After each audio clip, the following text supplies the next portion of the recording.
C students, this is our question. ये question है जो मैंने कल आपको होमवर्क दिया था।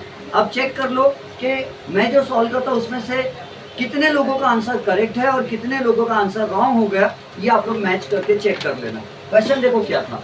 A body of mass 1 kilogram. पहली बॉडी का सबसे पहले तो हमें जीवनदाता लिखना चाहिए, गिवन डेटा। जब भी सॉल्व कर रहे हो तो सबसे पहले गिवन डेटा लिखो। A body of mass 1 kilogram, तो पहली बॉडी का मास कितना है? m1 is 1 kilogram. Moving with a velocity of, मतलब उसकी स्टार्टिंग वेलोसिटी कितनी है? 4 मीटर पर सेकेंड। फिर उसके बाद विद वेलोसिटी कोलाइड्स, यानी टकराती है with a body of mass, second body है और उसका मास कितना है? 0.5 kg, यानी हाफ kg है। 0.5 यानी हाफ होता है।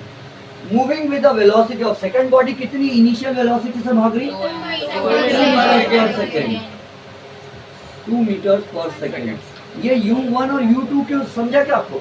u यानी इनिशियल वेलोसिटी और फर्स्ट बॉडी की, u यानी इनिशियल वेलोसिटी सेकंड बॉडी, ऐसा। और फिर क्या हो जाता है टक्कर होने के बाद? Is the velocity of the first body after collision. After collision यानी कौन सी वेलोसिटी?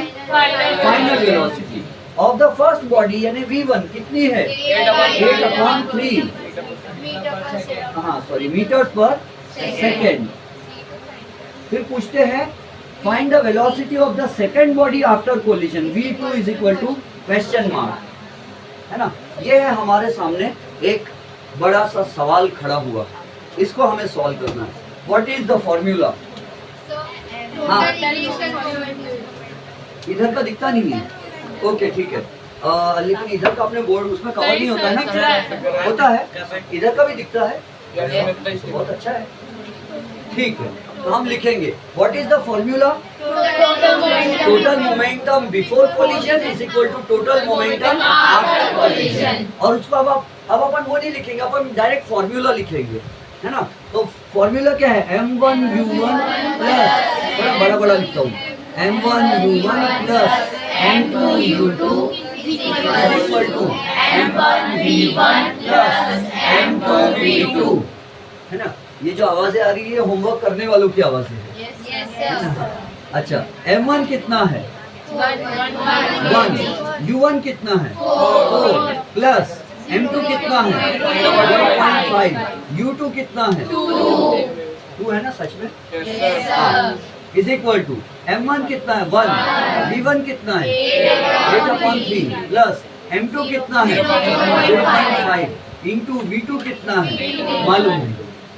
अब क्या करेंगे? 1 4 प्लस 0.5 इंटू 2 1 लिख दो डायरेक्ट, या सॉल्व करके बताओ? इधर बात होता है ना 1, ठीक है। 1 is equal to 1 into 8/3 plus 0.5 into v2, 4 plus 1 5 is equal to 8/3 plus 0.5 into v2।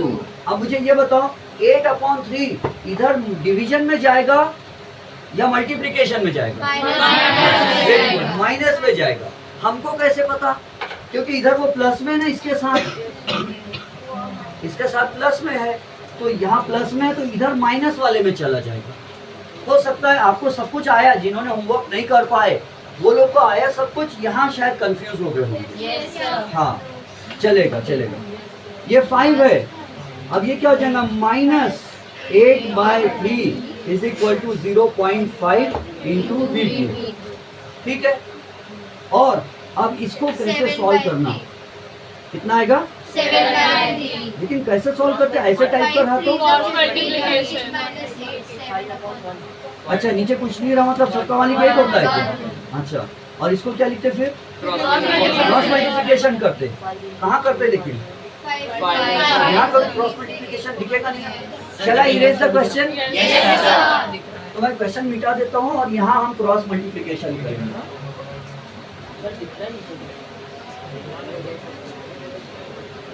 Last year मेरा बेटा 5th स्टैंडर्ड में था और ऐसे क्वेश्चंस उसको मैथ्स में आते थे, तो मैं प्रैक्टिस करवा देता था उसको ऐसे वाली क्रॉस मल्टीप्लिकेशन की। तो आपने भी 5th पास होंगे ना आप लोग? तो अच्छा ठीक है। तो सी 5/1 के डबल से, ये स्टेप में वहाँ डबल से लिख रहा हूँ फिर से, तो इट इज, इसको एरो भी दे देते हैं ऐसे कॉपी ये step 5/1 minus 8/3 is equal to 0.5 into V2।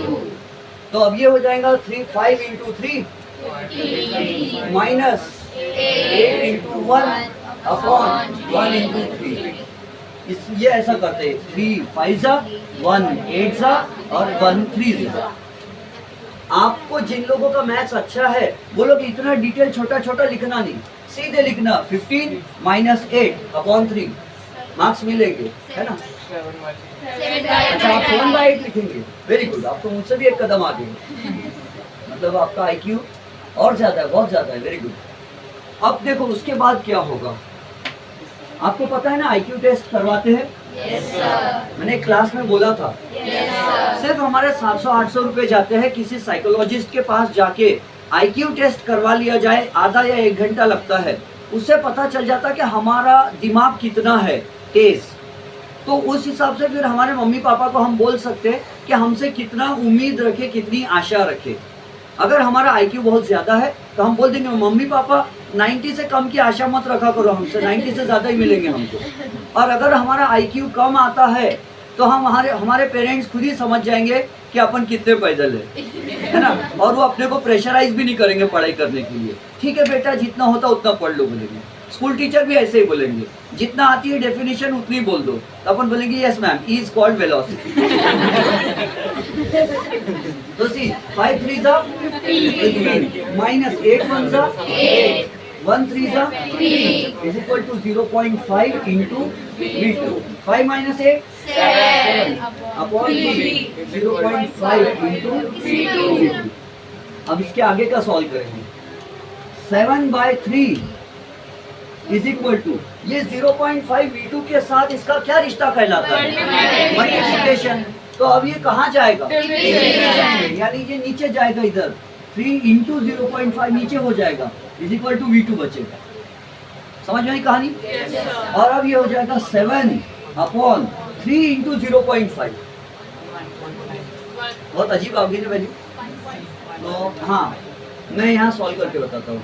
3 into 0.5 5 3 जा 15 3 0 जा 0 1 और एक डिजिट का 1.5, तो ये होगा 1.5 इज इक्वल टू।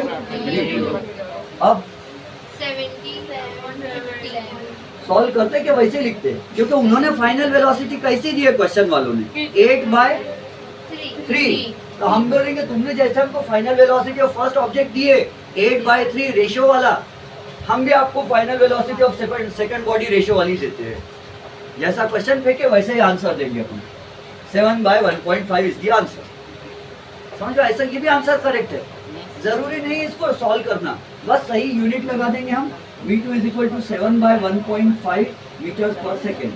क्योंकि क्वेश्चन पूछने वालों ने V1 कैसे दिए हमको, V1 कितना बोले 8/3, तो ऐसा पूछते समय उनको शर्म नहीं आई, तो आंसर देते समय हमको क्यों शर्म आएंगे, है ना। हम भी गर्व से आंसर देंगे ऐसा वाला।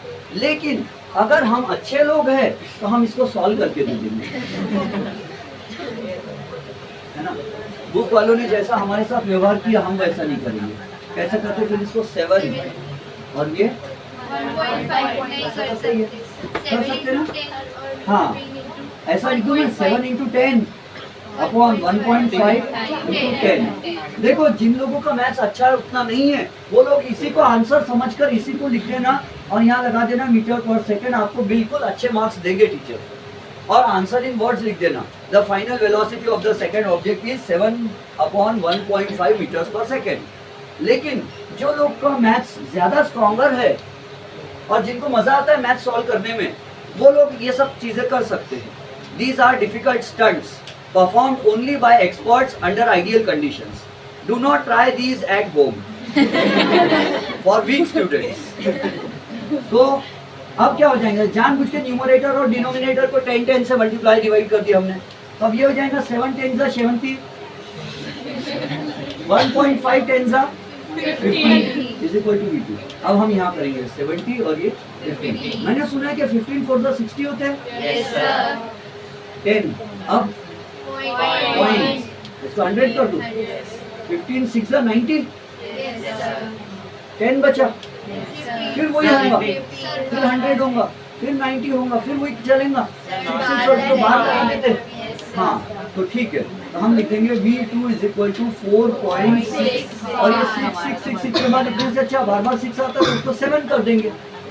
आपको मालूम है राउंड ऑफ करने का रूल, 5 से बड़ा नंबर रहा तो एक डिजिट बढ़ा देते इधर, मालूम नहीं है? अच्छा जाने दो, 4.66 मीटर पर सेकेंड ऐसा लिख देंगे, 6-7 भी कर सकते, 4.66 मीटर पर सेकेंड। इसके ऊपर बाहर लगाना होगा तो लगा देंगे, बार बार आता है वो इसलिए। आपने कैसे सॉल्व किए? ये आंसर भी लाए आपने? लाए, हाँ फ्रैक्शन अलग आया, 14/3. हाँ वही हो गया, 14/3 को सॉल्व किए तो इट बिकम 7/1.5 चलेगा, that also is correct.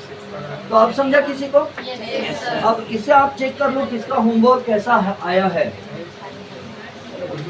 And जो लोग होमवर्क नहीं कर सके वो लोग ये स्टेप्स में थोड़ा सा ध्यान दें। Please close this video.